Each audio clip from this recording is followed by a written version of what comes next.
What's up, everybody? Welcome back to the channel, RivasTalksSports. My name is John, and today we will be talking about the perfect Packers prospects defensive line edition. Now, we did cover other defensive positions such as safety, cornerbacks, and linebackers. Now, this is the final defensive position that we will need to take care of. Although our defensive line has some depth at the moment, there are some concerns that we need to take care of, which is why I think it is very crucial that we need to draft some defensive line prospects. So without further ado, let's get right to it. So for the most part right now, we have Kenny Clark, TJ Slayton, and Devontae Wyatt as our starting defensive linemen. Now, that was on our 3-4 defense. We will be converting to a 4-3 defense, means that we will need to have 4 defensive linemen. As backups for the most part, we have Colby Wooden and Carl Brooks, as well as Jonathan Ford. Now that we're going to a 4-3 defense, I do expect to see Lucas Van Ness and Rashawn Gary with their hand on the dirt just to kind of make up for that fourth defensive lineman. But as far as concerns, DJ Slayton is in his last year of his rookie contract. Kenny Clark is in his last year of his extension next year. Devontae Wyatt is on his last year of his rookie deal next year. So even though we are okay right now, there's going to be some concerns next year with Kenny Clark on his last year of his deal, Devontae Wyatt last year of his rookie deal, and then TJ Slayton may not come back next year. We will see Lucas Van Ness and Gary with their hand on the dirt, but I believe that this is another position that we need to attack in the draft. So let's get right to my first prospect of the draft. The first prospect that I would like to talk about is Devondre Sweat from Texas. He is a gap closing defensive lineman that possesses rare size and strength to be versatile along the trenches, who can barely be moved when offensive linemen are trying to double team him. He is coming in at 6'4", 360 pounds, who is expected to run a 5-second 40.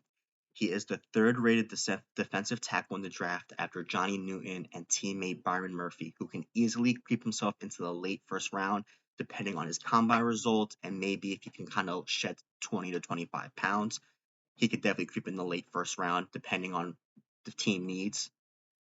He plays with great leverage at point of attack, whether he's playing inside or outside the line. He consistently plays with his eyes in the backfield, who can move linemen in either direction with his strength to make a play. Although he has a tall frame, he does a great job keeping his pads low at point of attack with help to close the pocket and make quarterbacks make bad decisions that could lead to sacks for other teammates, along with his bull rush that he can just kind of just close the pocket, and he can also just take on a center or guard all at once. When I see him play, he reminds me of a little bit of Snack Harrison, just a big body dude to kind of just close up the gaps. He can lose about 25 to 30 pounds and just be quicker and more explosive. He does have Dexter Lawrence potential.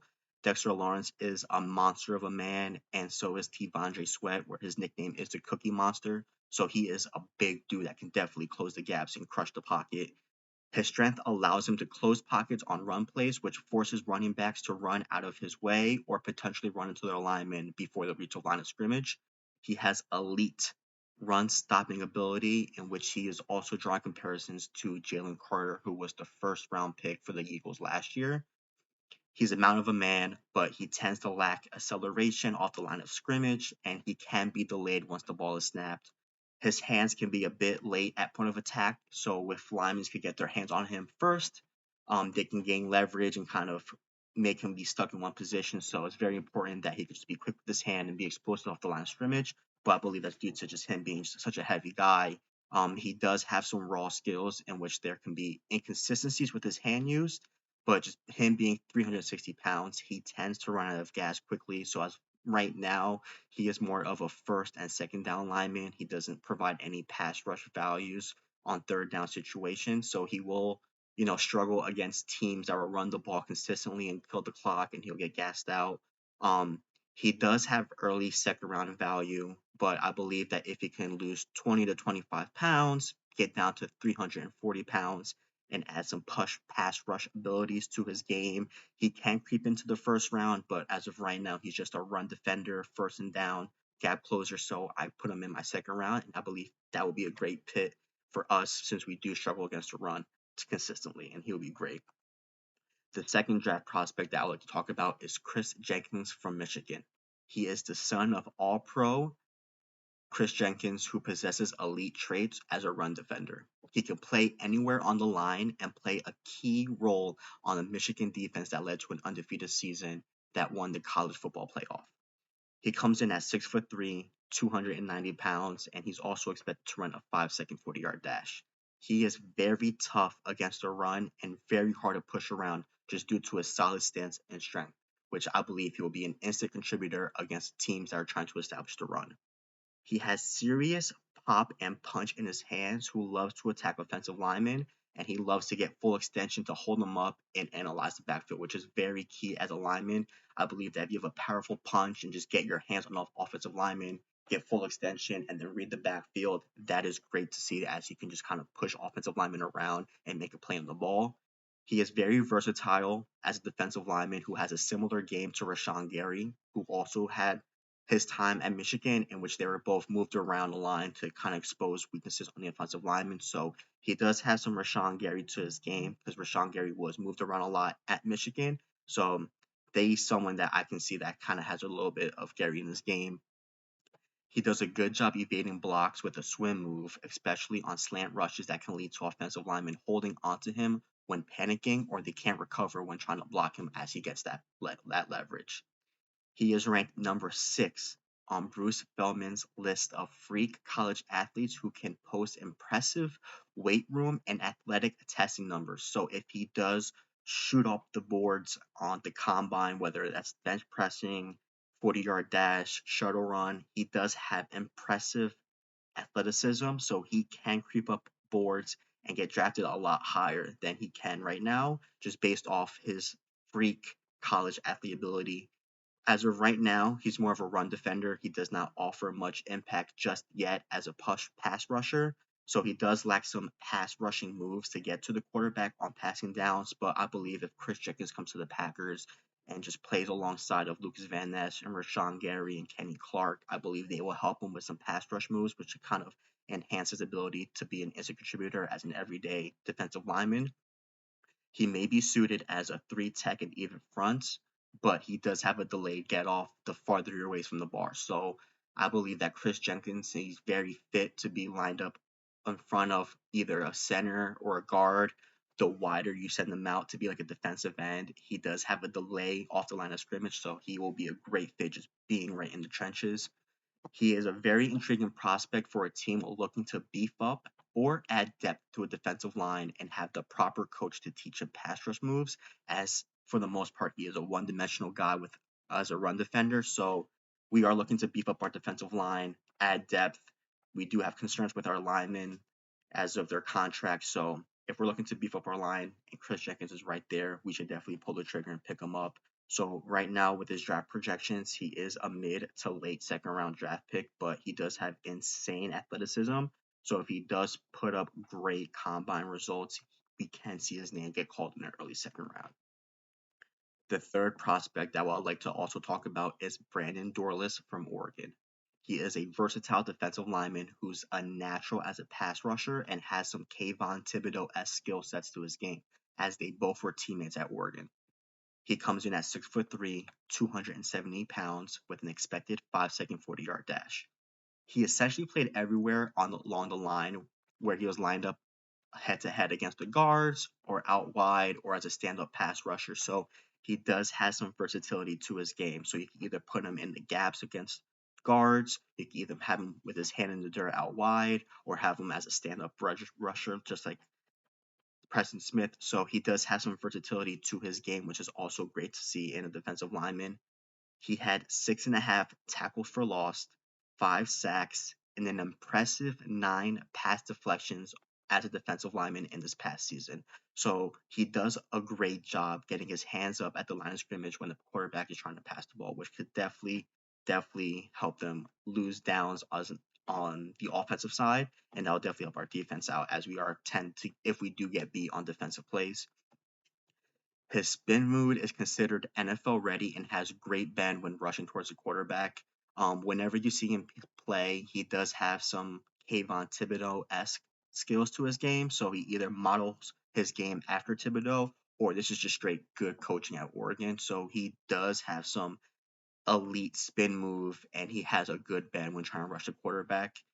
Although he is a versatile defensive lineman, he may be suited as a stand-up edge rusher or a hand in the dirt wide at defensive end just due to his pass rush skills. So he could kind of come into the Packers and just be like a Lucas Van Ness 2.0, be rotational, and the more experience you get, you will see himself more on the field. So he does have a Lucas Van Ness-esque 2.0 if he were to come to the Packers, whether it's as a stand-up rusher or an out wide defensive end. His bull rush can be effective as long as he's not dancing at the line of scrimmage. Sometimes he tries to fool offensive linemen with some footwork, a little salsa at the line of scrimmage. So when the ball gets snapped and he's trying to juke you out, that you are giving the quarterback more time to see the field and have him complete more passes. So I believe that the less dancing he does at the line of scrimmage and just straight bull rushing and just going for the quarterback, that will help collapse the pocket and make some plays at the quarterback. He does have a bit of a tweener frame. He may not add much value in the run game, especially if he gets double teamed against bigger offensive linemen, especially if they get a hold of him first. He did start the season around 290, but I know he's trying to lose weight. So if he comes in at the combine like around 270, 265, he might be a better fit as a wideout defensive end or a stand-up rusher as opposed to just being in front of the guards. Like I said before, he does have a tendency to kind of juke and fake offensive linemen with his footwork, and he also just needs to show more consistency firing off the ball on a consistent basis. But overall, I believe that he is a great prospect in the draft. He's very versatile. I believe that if he can just fire off the ball consistently and just try not to just juke offensive linemen, I believe that he could creep up the boards. But as of right now, his draft projection is the third round. And I believe that he will be a great fit just to add depth to our defensive lineman and just have him work alongside with Lucas Van Ness, Rashawn Gary, and potentially, Carl Brooks, as who is also an up and comer defensive lineman in the Packers. Now, last but not least, this potential Packer prospect, he is a sleeper in the draft. His name is Mohamed Kamara, coming out of Colorado State University. He is an elite pass rusher who's had insane production second to quarterback, and he is a sleeper on the 2024 NFL Draft who is looking to add an edge rusher depth. And I believe he'll be a great fit in a 4-3 defense, whether that's an out wide defensive end or a stand up edge rusher. He's coming in at 6'1", 250 pounds with an expected 4.6, 4.7 40-yard dash. He has excellent combination of power and quickness, which allows him to use violent hands at the line of scrimmage with precision. He has quick feet to chase running backs in the backfield and contain mobile quarterbacks when he's lined up at the end. He has consistent high-end motor and good long speed to close. He plays with an always hungry attitude after every snap. So whether he is getting beat by an offensive lineman or he's out to play, when the play is over, you will see his number by the ball. He just has outstanding motor and plays like he's just hungry just to make money. Like he plays very hungry. He does a great job timing the snap, which allows him to get good bursts off the line and beat tackles to sack the quarterback. I did watch him play. The one game that I watched him play was against Colorado. Mind you, Colorado did not have a good offensive line during the year, but just watching him just come off the edge and just time the snap perfectly, he was in the quarterback's face all the time. So he has great timing and explosiveness at the line of scrimmage when the ball snapped. In the past 3 years, he has 29 sacks, 5 forced fumbles, and 136 tackles, which is insane production to have at the college level, which I am hoping that he could translate that to the NFL. Although he does not have elite twitch movement, his relentless motor can make up to make a play on the ball. So he would not have explosiveness to his game, especially in college. He used a lot of his speed to be offensive tackles, but when you go to the NFL, if he does not have elite twitch movement, he's going to just have to have his relentless motor just kind of make a play on a consistent basis. He lacks ideal NFL size and length. He's a bit on the smaller side as a pass rusher who can get held up by stronger offensive linemen. His block deconstruction is a work in progress as he does rely on speed and quick feet to make a play. Like I said, he relied on his speed at the college level. When you make it to the NFL, you're going to need to learn how to deconstruct from blocks, have some swim moves, pass rush moves to kind of make up for the lack of explosiveness, which I believe that if the Packers were to draft him and kind of have him sit behind Lucas Van Ness, Rashawn Gary, Preston Smith, who I believe will stay with the Packers this season, I believe that they will help hone his craft and he could be a great contributor on this team. I could see him coming in as a pass rush specialist on certain packages, but with more experiences and more game some weight, I believe you could see him as an everyday defensive end, as a wideout or stand up pass rusher. My draft projections for Mohamed Kamara is a mid to late fourth round. With combine results, he can creep up, but we are a team in need of depth. And I believe that if he were to be there around the fourth or fifth round, if he does fall, I believe we'll pick him up. Brian Gutekunst does a great job finding value in the late round. So I believe if he is there and we need some depth on the D line or edge rusher, I believe he'll be a great fit. But overall, these are my four perfect Packer prospects for the defensive line edition. Stay on the lookout as I will do one on the offensive side, whether that's offensive lineman or running back, which are true needs that we need for the draft. But other than that, highlights in the description so you can check out what I mean of these four prospects that I talked about. But other than that, please like, comment, and subscribe to this channel for more Packers content. But other than that, catch you next time.